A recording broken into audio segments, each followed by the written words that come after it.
Buenas tardes a todos, queridos compañeros del curso que, bajo la dirección de Sergi Ferreres, hemos estado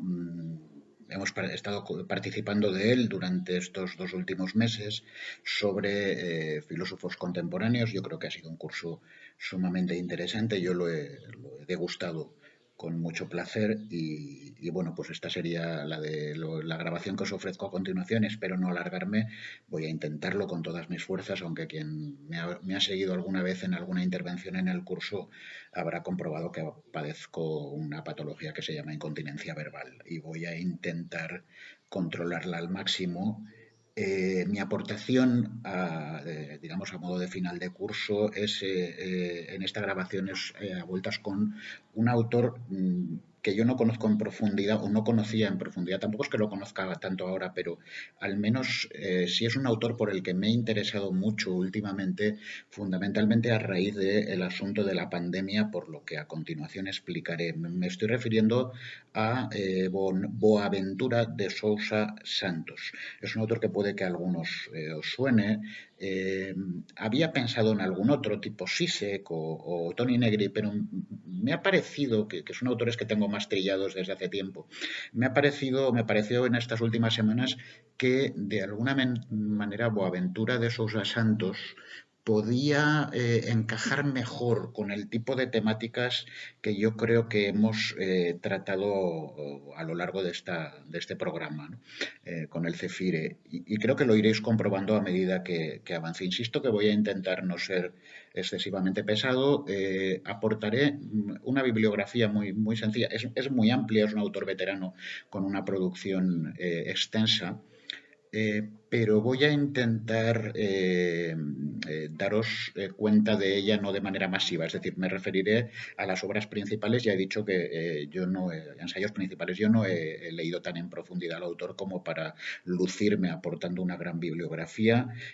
Sí que digo que es uno de estos autores de izquierda, vamos a decirlo así, que me da la impresión de que considera lo que llaman algunos la free culture, perdón por mi inglés, pero me estoy refiriendo a que hay una disposición bastante abierta de sus obras en Internet a través de PDFs y demás, aunque siempre es recomendable comprar los libros. No obstante, os aportaré algunas cosas que creo que os pueden resultar interesantes, incluyendo alguna entrevista, alguna participación en el Foro Social Mundial, del que ahora hablaré, en fin, diferentes cosas. Y en cuanto a la posibilidad de una digamos, transmisión o un aprovechamiento del autor en las clases de ESO y bachiller de filosofía, os comentaré también, os mandaré también un pequeño escrito al respecto.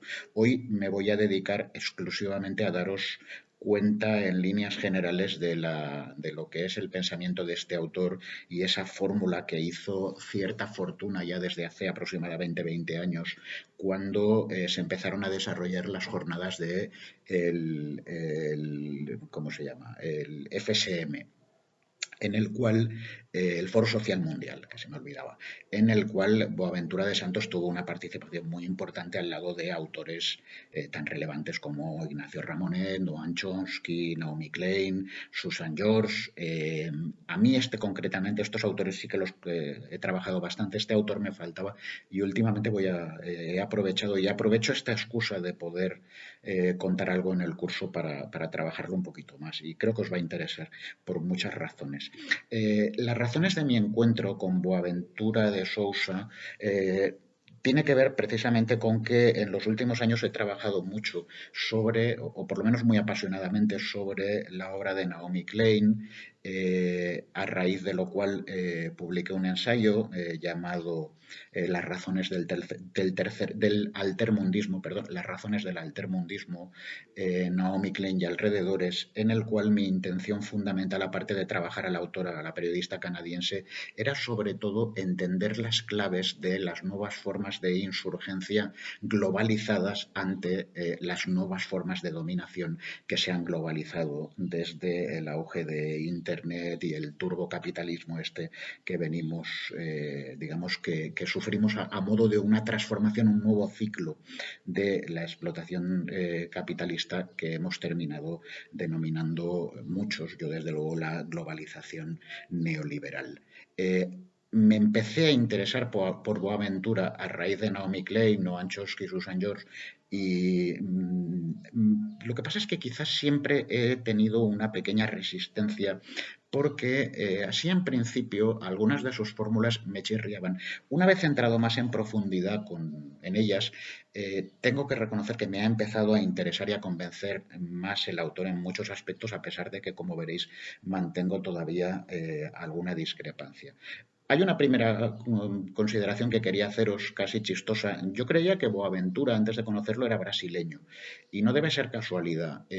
Boaventura de Sousa Santos es un autor portugués. La idea de las epistemologías del sur es la que me hacían pensar que era inevitablemente un autor hispanoamericano, pues al estilo de un Eduardo Galeano, por ejemplo. Es más, cuando leo a Boaventura me sigue dando. Él trabaja en la Universidad de Coimbra, lo que pasa es que ha estado muy vinculado al foro de Porto Alegre, que es donde se centralizó en los primeros años del siglo XXI las reuniones del Foro Social Mundial, que evidentemente pues eran como lo diría, una organización destinada a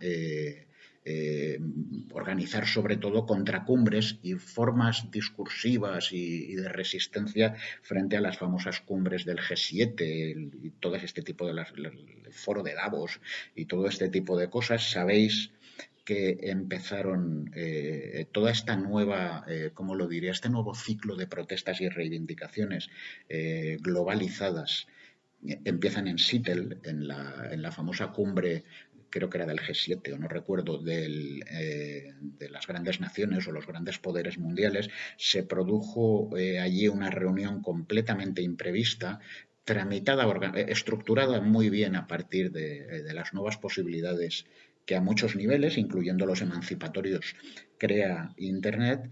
Y bueno, la famosa contracumbre de Seattle tuvo un éxito tan grande que incluso impidió durante 2 días que aquella cumbre terrible y demoníaca se celebrará para establecer las líneas fundamentales de lo que iba a ser y ha terminado siendo el nuevo y exitoso capitalismo liberal que nos ha llevado a pues donde estamos hoy en día, con un desastre climático brutal, un evidente, se pongan como se pongan, crecimiento de la desigualdad y de la conflictividad en el mundo, un aumento exitoso del fundamentalismo religioso y las ideologías de ultraderecha. En fin, no quiero hacer un panorama apocalíptico, pero mi interés por autores del Fondo Social Mundial, del Foro Social Mundial como Boaventura, entre otros, tiene que ver sobre todo con la sensación que tengo desde hace mucho tiempo que hemos equivocado la hoja de ruta de la globalización y debemos redefinir muchas de las posturas y de las claves desde las cuales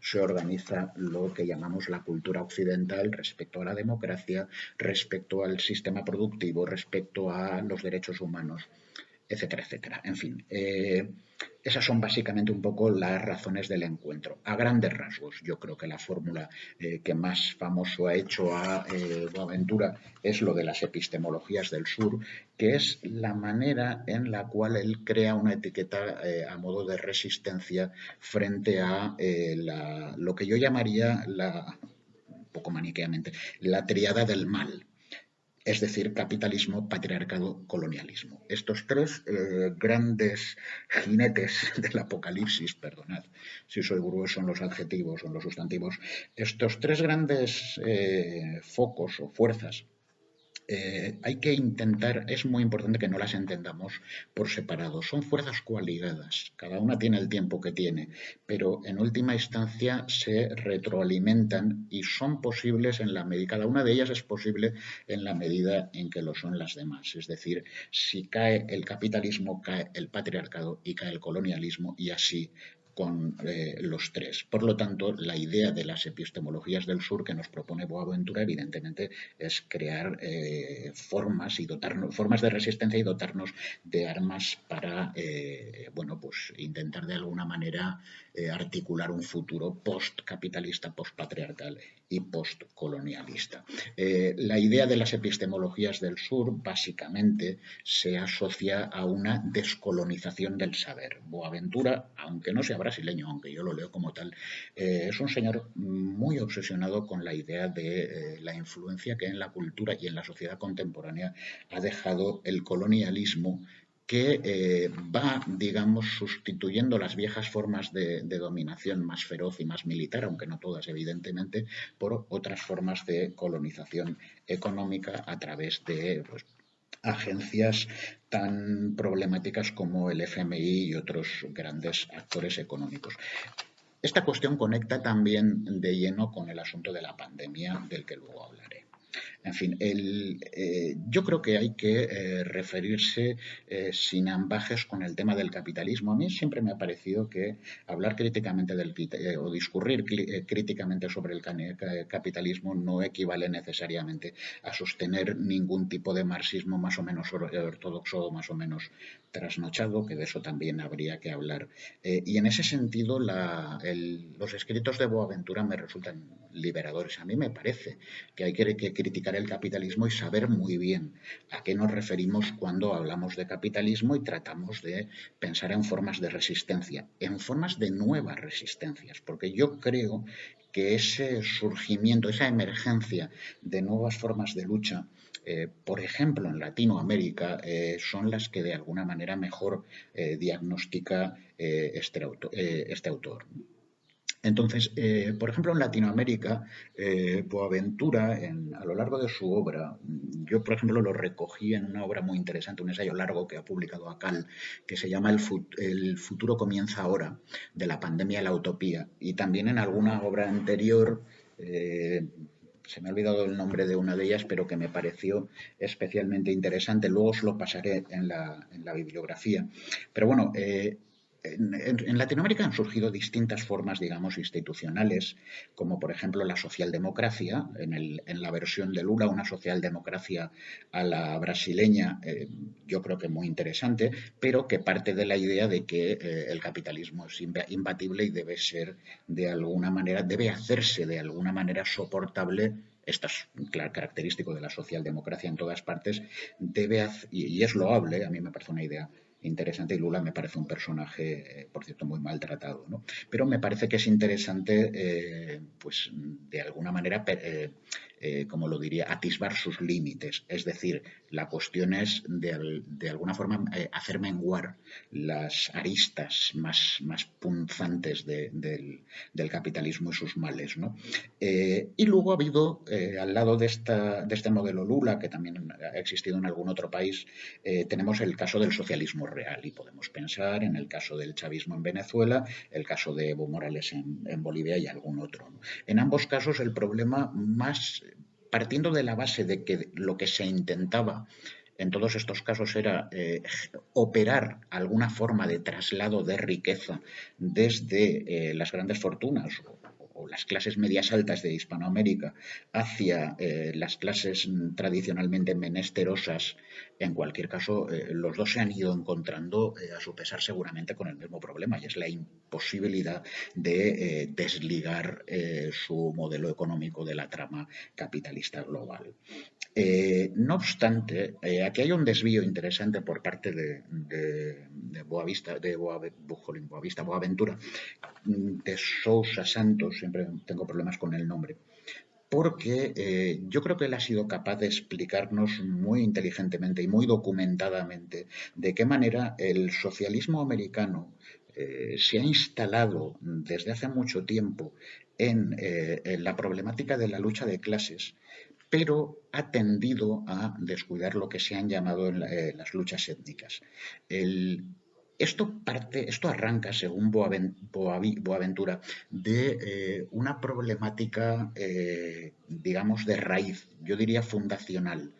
La emancipación latinoamericana, el post-iberismo, a partir de Bolívar y compañía, pues ha sido muy elogiable y ha estado muy bien, pero se ha hecho sin el indio. Y esa es una idea, se ha hecho sin el indígena, que es una parte absolutamente esencial de la población norteamericana, aparte de ser la población originaria a la que hubo que someter y en muchos casos incluso destruir para posibilitar la colonización y la explotación del continente, aquellas famosas venas abiertas de América Latina de las que hablaba mi admirado Eduardo Galeano, ¿no? Bueno, ¿qué ha ocurrido en los últimos tiempos? Yo diría en los últimos 30 años. Pues ha ocurrido algo de alguna manera inesperado y que yo creo que no estaba dentro de la hoja de ruta de lo que llamaríamos el modelo socialista clásico. Movimientos indigenistas, movimientos de mujeres, movimientos de afrodescendientes, movimientos de desempleados, movimientos precarios. Yo creo que más allá del modelo tradicional de la lucha de clases entre propietarios y proletarios y toda esta historia, lo que consiguió en su momento el FSM, el Foro Social Mundial al que tan vinculado ha estado Boaventura, es de alguna manera abrirle paso, darle voz a todas estas cosmovisiones que no tienen una raíz eurocéntrica. En este sentido, es absolutamente esencial entender el fenómeno de Chiapas, que es fascinante absolutamente.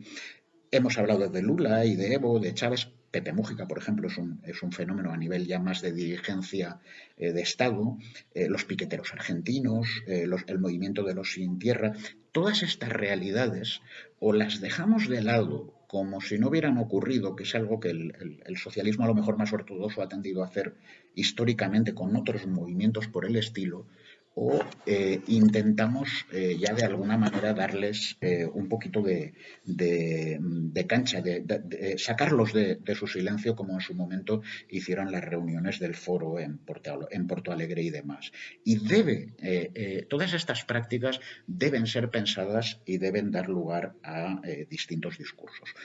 ¿Cómo las ha pensado Boaventura? Bueno, aquí es muy interesante referirse a lo que se ha venido a llamar la sociología de las ausencias y de las emergencias. Este es uno de los muchos conceptos que nuestro autor ha alumbrado de manera original para intentar repensar o pensar todas estas realidades un tanto ignoradas en Occidente, ¿no? Por ejemplo, en cuanto a la sociología de las ausencias, es muy claro. Es un concepto que en una clase de sociología de la facultad nos sirve para entender y para desactivar la manera en la cual lo no occidental ha sido siempre relegado como magia, como lo diría, como localismo, como movimientos de alguna manera despreciables. Voy a cambiarme ligeramente porque creo que el sol me está deslumbrando y os va a molestar a vosotros. Bueno, no sé si he hecho mucho, me parece que no. A lo que íbamos. Me estaba refiriendo, estoy pensando muy especialmente en esa lógica desde la cual yo creo que pensamos los occidentales, no sé si solo los filósofos, que es la lógica hegeliana, según la cual la historia misma de la razón, de eso que llama el espíritu absoluto, un poco metafísicamente, pero que es muy relevante, tiende a considerar que la razón donde se desarrolla verdaderamente es en el modelo eurocéntrico y que los demás desarrollos históricos son simples balbuceos del espíritu absoluto que terminan tomando vías falsas o terminan convirtiéndose en grandes abortos históricos. Lo cual nos conduce a pensar si queremos un mundo mejor o un mundo más igualitario y más libre, que la vía europea es la única que deben tomar los demás pueblos del mundo, los llamados pueblos tercermundistas, Oriente, etcétera, y que en la medida en que no lo hagan, pues seguirán sometidos a los conflictos y las formas de dominación que vienen sufriendo. Y esto, evidentemente, es un planteamiento muy simplista y ante el cual nuestro autor se revela. Junto a la sociología de las ausencias podemos hablar de lo que él llama la sociología de las emergencias, que es la que nos permite identificar tendencias antagónicas que van surgiendo, como esas que hemos comentado antes, y que no son reducibles a la visión eurocéntrica. una etiqueta sociológica también, no me quiero perder en cuestiones académicas, pero me parece interesante porque nos dice mucho y ha sido muy utilizada por Boaventura a lo largo de su obra. Es lo que él llama el pensamiento abismal, que precisamente responde a lo que hemos dicho antes con la sociología de las ausencias. Es decir, el pensamiento abismal es el que parte, en el fondo es el hegeliano, es a lo que me quiero referir, es el que parte de la idea de que la distinción entre lo verdadero y lo falso es un monopolio de origen eurocéntrico. Y está monopolizada hoy en día por la ciencia, la cual en la medida en que ha ido desplazando las construcciones históricas de la metafísica y de la teología, ha terminado imponiendo un modelo que se debe universalizar, quieran o no, aquellos a los que queremos imponerlo o a los que queremos redimir a través de la ciencia. Esto es polémico, controvertido para mí también, y hay que profundizar un poco en ello, ¿no? Bien, debemos tener claro una cosa, el colonialismo, lo colonial no es pasado, eso está ahí. Históricamente todos sabemos de qué manera la legalidad, pensemos por ejemplo en el Imperio Español en el siglo XVII, siempre tiende a situar al territorio colonizado como una especie de área subhumana. Es decir, si ciertos derechos, formas del derecho, no sé, del derecho romano o los prederechos humanos, pensad en Juan de Vitoria o gente por el estilo, yo que sé, Erasmo de Rotterdam, toda esta gente que ha ido, los contractualistas, toda esta serie de grandes autores que han ido construyendo la lógica de los derechos humanos, toda esa lógica ha, de alguna manera, creado un linde a partir del cual los colonizados, los indígenas, etcétera, no entraban dentro de esa lógica del derecho porque de alguna manera su territorio, su paisaje cultural y natural era subhumano. De esto han quedado muchos, siguen quedando muchos rastros. Pensad, por ejemplo, en un muy buen ejemplo, es un ejemplo que me parece especialmente interesante, que es el ejemplo de Guantánamo.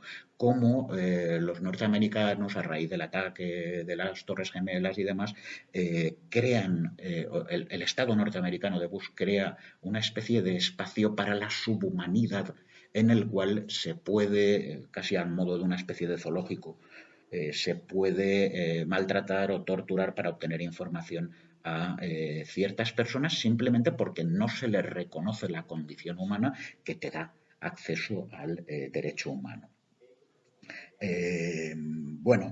Esto evidentemente, y estamos hablando de filosofía, no lo olvido, implica que lo colonial continúa estructurando, quizás secretamente, la epistemología. En cualquier caso, sin salir de la cuestión, creo que es muy interesante que os planteéis de qué manera algunas de de los viejos prejuicios del racismo, del colonialismo, retornan en formas muchas veces oscuras, por ejemplo, a la metrópoli misma, que siempre que va temiendo cada vez en mayor medida la intrusión de los antiguos salvajes, colonizados, etcétera, en la forma del terrorista o en la forma del inmigrante sin papeles. Es algo así como la figura del colonizado que aparece ahora inmiscuyéndose entre nosotros para hacer daño. Entonces, aparecen las leyes antiterroristas, aparecen las leyes migratorias, aparece el populismo reaccionario que dice que va a construir nuevos muros, va a expulsar a los sin papeles, va incluso a maltratarlos en las dependencias de la policía, y eso obtiene un cierto aplauso en la medida en que pues genera esa especie de vitoreo populista, ¿no?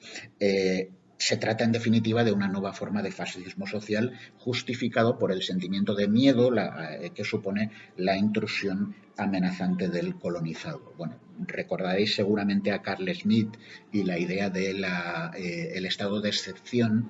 Pues estaríamos hablando de una especie de estado de excepción permanente en la medida en que los gobernantes actuales ganan votos en tanto en cuanto prometen proteger las libertades sin que les tiemble el pulso ante todo este tipo de intrusiones malignas. Y eso es ni más ni menos que Vox y la ultraderecha, para que nos entendamos. Evidentemente, frente a eso hace falta la resistencia. Boaventura habla de un nuevo cosmopolitismo y esto es muy interesante. Pensad en la lógica de los derechos humanos, pensad en la globalización. Obviamente, aquí no se trata de una especie de retorno a lo local o a una supuesta lógica paradisiaca del buen salvaje o del buen indígena en historias por el estilo.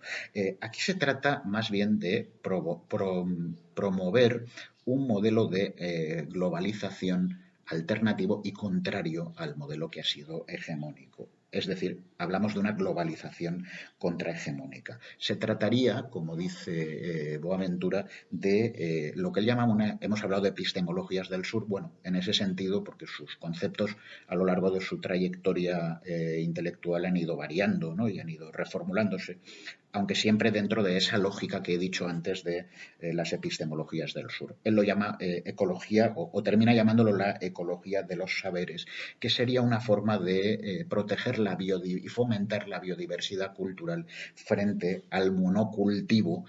Estas metáforas ecológicas me gustan. Frente al monocultivo de la cultura única, imperativa y hegemónica de raíz eurocéntrica europea.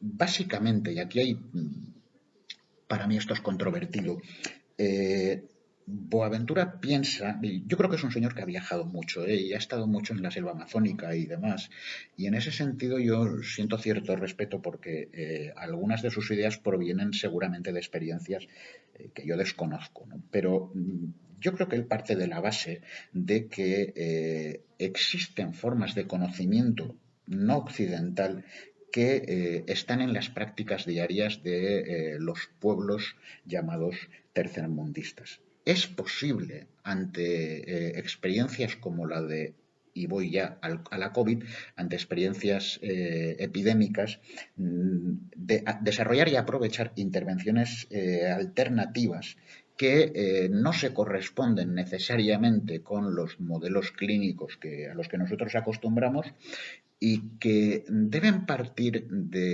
o debemos partir a la hora de atender a esas experiencias del respeto a la cultura indígena que es capaz o ha sido capaz a lo mejor durante milenios de conseguir algo que nosotros no hemos conseguido, más bien ha sido lo contrario, que es preservar la biodiversidad. Y en ese sentido, y dado que la COVID, como ahora os comentaré, tiene bastante que ver con el tema de la biodiversidad, la explotación de la naturaleza, etcétera, me parece que puede, aunque a mí me genere controversia, pero creo que puede crear cierto interés.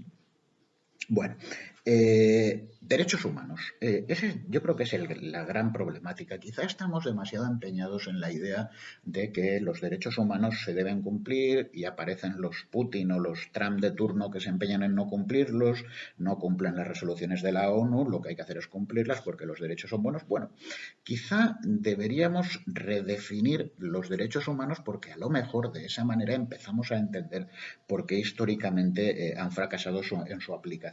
Aquí Boaventura de Sousa Santos es bastante más crítico con la historia de los derechos humanos que yo. En cualquier caso, básicamente porque Boaventura piensa que la historia de los derechos humanos ha estado históricamente al servicio de los intereses geoestratégicos de Occidente. Y eso hay que saber leerlo, no a partir de lo que enuncian, que siempre puede estar muy bonito, los derechos humanos mismos, sino la manera en que se han ido estableciendo y qué uso se les ha ido dando, qué lógica han justificado, qué tensiones han tratado de ocultar o de aplacar, en fin, esto es complejo y requeriría un análisis que no quiero haceros aquí para no martirizaros. Pero en cualquier caso sí que me parece interesante que la propuesta de Boaventura es la de abandonar la idea de un planteamiento localista, es decir, europeo en este caso, que se universaliza para redefinir los derechos humanos en un sentido verdaderamente multicultural. Se trata, en definitiva, de lo que él llama un diálogo, podríamos decir más que intercultural, transcultural, ahora que está tan de moda lo trans. La idea de un diálogo es que en el diálogo a mí el interlocutor siempre me aporta algo que no tengo. Si yo parto de la base de que mi modelo ya está clausurado, completo y cerrado, entonces no entro en diálogo. Lo que estoy intentando es, lo que voy a intentar es imponer mi criterio al otro porque parto de la base de que el que está incompleto es él. Y ese es el modelo típicamente hegeliano, que es a lo que me refería. Toda cultura es incompleta. Lo es la de ellos. Me estoy refiriendo a los indígenas, los orientales, naciones orientales, etcétera, pero también la de raíz europea. En ese sentido, en algún momento, me llama mucho la atención, en algún momento Boaventura hace una especie de no confrontación, pero sí que crea una especie de interlocución entre grandes universos espirituales, culturales. Se refiere a Occidente como la lógica de los derechos humanos, a los hindúes, pensar que hablamos de más de 1.000 millones de personas en el mundo, que llama el Dharma hindú. Esto recuerdo que los hippies y los beatniks de los años 60-50 ya lo manejaron, ¿no? Recuerdo un libro de Jack Kerouac que se llamaba Vagabundos del Dharma. En fin, es un poco el ya viejo orientalismo occidental, pero me da la impresión de que replanteado con más sentido filosófico por Boaventura. Y luego el Umma islámico. En última instancia, sin profundizar en esto, que no quiero daros mucho la lata, yo creo que la idea fundamental es que, si bien podemos reconocer que las grandes civilizaciones orientales, en su planteamiento respecto a los derechos y la ética y demás, han tendido a descuidar la dimensión individual del sufrimiento, y no hay más que pensar en cosas como pues no sé, el patriarcalismo feroz característico del Islam y por lo tanto como lo diría, la dominación de las mujeres, como en el caso hindú, pues el sistema de castas y la falta de fórmulas para atender a la solución de la pobreza, etcétera. En cualquier caso, esa dimensión individual, que sí que ha sido explotada por Occidente, en nuestro caso ha dejado fuera ciertas cuestiones, por ejemplo, referentes, estoy hablando de los defectos ya de la cultura occidental del derecho, que es una cultura básicamente individualista, llegando quizá incluso, dice Boaventura, a lo narcisista, y que eso explica por qué ha tendido a dejar de lado los derechos colectivos, los derechos de la naturaleza, incluso los de las generaciones futuras. He aquí la idea fundamental de la incompletud de estos universos culturales, ¿no? Se trataría, en definitiva, de perseguir un mestizaje de los derechos humanos. Podemos ir a una alternativa que es el aplastamiento, o como diría el ínclito Huntington, Samuel Huntington, el choque de culturas. Bueno, pues podríamos ir hacia eso, pensar que las culturas, que el mestizaje es imposible, cosa que yo no creo desde luego, y que las culturas de una u otra manera están destinadas a confrontarse, porque Occidente siempre encontrará resistencias, como cree Huntington o dice creer, siempre encontrará resistencias en prácticas predemocráticas, localistas, patriarcales y todo este tipo de cosas. Yo creo que ese planteamiento es simplista y que debemos caminar hacia ese mestizaje. En ese sentido, la propuesta de Boaventura de Sousa Santos me parece interesante. Se trata, de todas maneras, y aquí sí que voy a ser más concreto, de dejar claro que algo tiene que estar fallando en nuestra lógica de los derechos humanos cuando es tan evidente que está fracasando. Es decir, cada vez hay más pobreza y más desigualdad.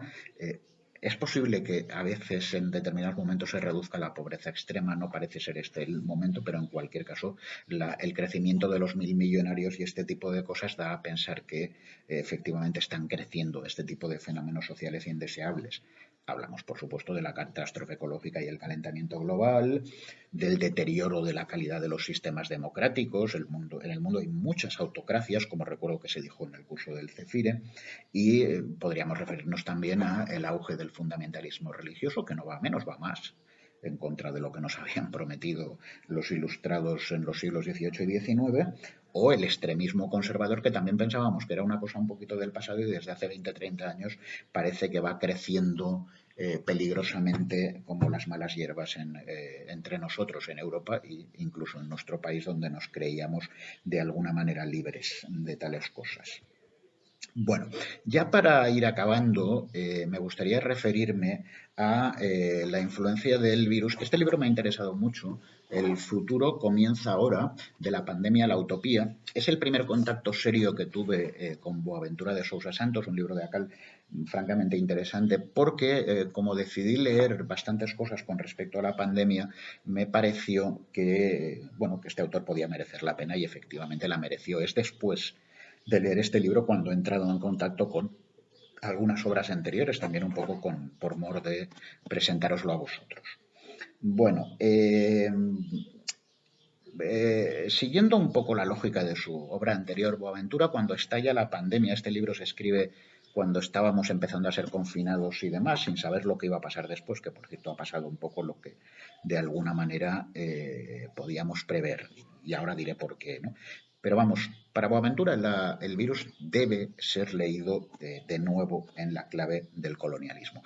Primero, siempre hubo una política de la epidémica con respecto a temas como, por ejemplo, estoy pensando en la viruela, que ya sé que no se hizo aposta ni fue una conspiración, como no lo es, y Boaventura lo tiene claro, lo del COVID, o no es importante si lo es, porque en última instancia lo que hay que entender es que hay unas condiciones de dominación, de explotación, de modo productivo, de relaciones de producción, etcétera, que favorecen la expansión del virus, que crean de alguna manera un ecosistema social favorable a el surgimiento de pandemias. No olvidéis que llevamos ya varias, lo que pasa es antes estaba esa del SARS y el pollo y no sé qué más.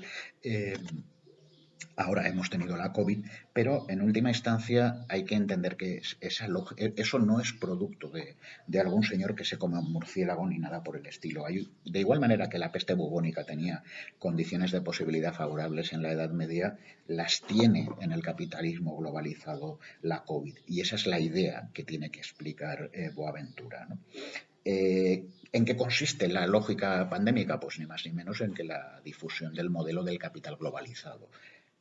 Transporte masivo de mercancías y de personas, incluyendo el turismo, aunque hay otros muchos factores que tienen que ver con el modelo de intercambio de mercancías, concentración urbana en las famosas megalópolis, el crecimiento de la desigualdad, que ha hecho que el trato del COVID haya sido diferente y el acceso a condiciones higiénicas, agua, etcétera, etcétera, sea desigual, evidentemente, y por supuesto el cambio climático, que cada vez está más claro que ha influido y va a seguir influyendo en la llamada lógica pandémica, ¿no?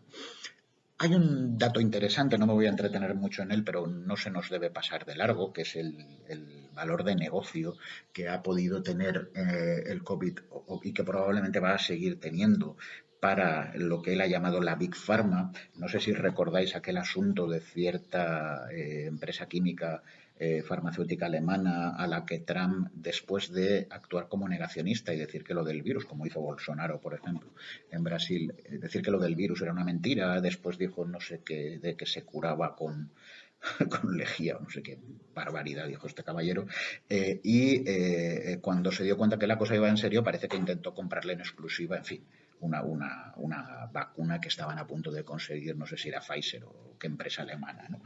Bueno, todo esto tiene que ver con la idea de que, ¿por qué no?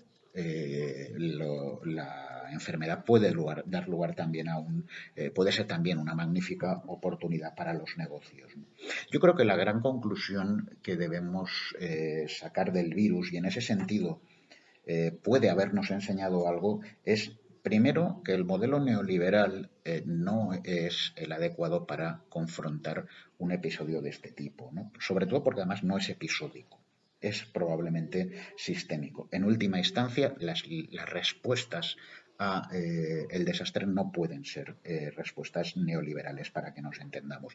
Y es fundamental que nos demos cuenta de que nos estamos jugando el futuro con este asunto, porque asumimos que la salud pública debe controlar el mundo de ¿cómo de las vacunas, o corremos el grave riesgo de que el tema de la salud se nos escape de las manos, se convierta en un magnífico negocio para unos en la medida en que ya sabrán a quién vendérselo y por el camino haya enorme cantidad de muertes. Esto ha pasado, por ejemplo, bueno, creo que era se me olvida el nombre, pero Vandana Shiva hablaba de la India como de un auténtico genocidio. En Estados Unidos hemos vivido episodios tremendos en los cuales en barrios fundamentalmente negros parece ser que moría la gente a puñados. Y eso tiene que ver con el modelo de exclusión y de pobreza que parece ser que tanto interesa a quienes siguen pensando en Donald Trump como una especie de profeta del mundo profeta y visionario del mundo contemporáneo, ¿no? Bueno, pues eso es lo que ha ocurrido, que el Estado norteamericano, supuestamente el más poderoso del mundo, ha sido completamente incapaz de cuidar de su gente. Claro, en algún momento se dijo la COVID democratiza el mundo porque mueren igual unos pobres y... Mentira, no mueren igual pobres y ricos. Es decir, en la medida en que han muerto muchas más personas hijas de la inmigración, afroamericanos, hispanos, etcétera, en la COVID por falta de acceso a las medidas preventivas y por falta de seguros médicos o de una atención adecuada por parte de la seguridad pública, la seguridad salutífera pública, en esa medida el virus no ha democratizado nada, más bien lo contrario, ha precisamente mostrado el peligro tremendo que tiene la desigualdad y la exclusión social. Bueno, de alguna manera yo creo que ya estoy lanzando la idea que yo creo que es fundamental en Boaventura respecto a El futuro comienza ahora, de la pandemia a la utopía, que ya digo que es su último libro, ¿no? El virus es un pedagogo y debemos entenderlo como tal, ¿no? Esto es como cuando nos resfriamos o contraemos algún tipo de enfermedad incluso alguna enfermedad tipo la ansiedad, y nos damos cuenta de que de alguna manera el cuerpo nos está avisando porque vamos mal.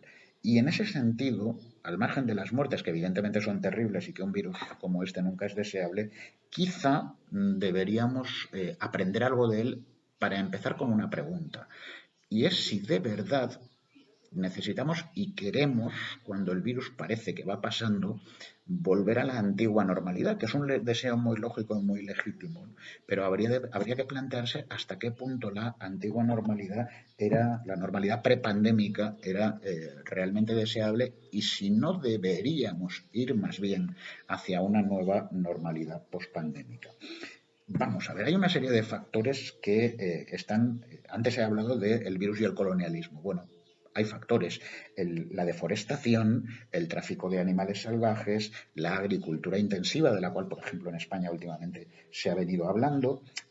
Yo creo que si todos estamos de acuerdo en que, al menos en parte, la COVID podría explicarse como a modo de un resultado más, como el cambio climático, del antropoceno, es decir, de las interferencias brutales y desmesuradas en muchos momentos del hombre en la naturaleza, bueno, pues quizá deberíamos pensar que el virus nos está diciendo algo que puede hacernos todavía más daño, ¿no?, del que ya nos ha hecho este COVID en concreto, ¿no? Otra conclusión que podríamos extraer de este virus tan pedagógico sería ir ya empezando a indignarnos muy seriamente con esa idea muy extendida desde los años 90, según la cual, una idea típicamente neoliberal, según la cual el Estado es el mal. El Estado, en todo caso, lo será cuando no funciona, como ha pasado en el Reino Unido, con el señor Johnson, que también actuó de negacionista y así le fue, como ha ocurrido en Estados Unidos, como ha ocurrido en la India, donde el Estado sigue siendo desgraciadamente débil, en la medida en que ha llegado a un punto que se ha ocupado más de reprimir que de realmente proteger a los ciudadanos. En cualquier caso, deberíamos también pensar seriamente que cuando nos hemos encontrado a las puertas del desastre y hemos incluso rebasado estas puertas, a quien hemos acudido para que nos salve, pues no es al Goldman Sachs de turno, sino precisamente a ese Estado al que le hemos exigido medios de curación cuando antes habíamos consentido que la salud pública fuera troceada y privatizada, como hemos visto tantas veces que ocurre con los gobiernos de derecha y a veces incluso con algunos supuestamente de izquierdas. Y aquí sabemos mucho de eso. Bueno, yo creo que debemos, siguiendo a Boaventura, debemos insistir también con la pandemia, con la cuestión del diálogo intercultural. Quizá, yo insisto que este es un tema controvertido y que podemos discutir, pero quizá haya que asumir que lo que él dice de que la llamada medicina tradicional o la medicina local es capaz de establecer controles hasta el punto de contener enfermedades contagiosas. El indígena conoce infinidad de patógenos que nosotros desconocemos y sobre los que puede darnos un tipo de información que pueda ser útil, y deberíamos en ese sentido atenderlos y no atender a esa información y no simplemente pensar que es magia. Plantearnos por razones éticas, pero también de tipo médico, ¿no? Y de tipo de interés. Destruir al indígena es una manera también de destruir el ecosistema y la biodiversidad, ¿no? Una última cosa respecto al COVID que me parece interesante es que, volviendo a romper viejos tópicos, yo creo, no sé si recordáis aquella fórmula absolutamente repulsiva, a mí me lo parece, de Margaret Thatcher cuando decía la sociedad no existe, solo existen los individuos y sus familias. Bueno, como el mensaje neoliberal es precisamente desactivar la fuerza de lo comunitario, individualizar a la sociedad, atomizarnos hasta el punto de destruir toda forma de red de cooperación, yo creo que la COVID, y en eso también ha sido una buena pedagogía, ha demostrado que las redes comunitarias, por lo menos en muchos lugares del mundo, no han llegado a ser destruidas por el neoliberalismo tal y como lo pretendía. Y en ese sentido, el que estas redes hayan funcionado en muchos casos al margen de las instituciones y, por supuesto, de las corporaciones para que la gente se protegiera mutuamente, a mí me parece que es interesante. Sabemos poco de esto, pero, por ejemplo, ha habido experiencias muy interesantes en algunas favelas de Brasil y esto es lo que citaba Aventura, yo creo que hay muchas más, pero muchas más experiencias de este tipo, pero bueno, os emplazaría a leer sus libros, ¿no? Y abrir un poco la mente respecto a esa idea que formula, ¿no? Y ya a modo de conclusión, y de verdad que ahora ya sí que acabo porque me estoy alargando en exceso, ¿no? A modo de conclusión, repensar los derechos humanos en una clave contrahegemónica y desde el diálogo transcultural. Sigo con las conclusiones de mi lectura de Boaventura de Sousa Santos. Entrar en diálogo con las llamadas epistemologías del sur, recuperar el sentido participativo y comunitario de la democracia y, finalmente, intentar pensar y vivir más allá de la famosa tríada capitalismo, patriarcado, colonialismo, caminando hacia un horizonte postcapitalista, postpatriarcal y postcolonialista. Yo de vosotros me leería algún libro de Boaventura de Sousa Santos, que creo que podría ser una muy buena aportación a este curso tan interesante del CEFIRE sobre filosofía contemporánea. Muchas gracias y perdonad si me he extendido más de lo que me gustaba, pero me ha generado cierto entusiasmo el autor y quería compartirlo con vosotros.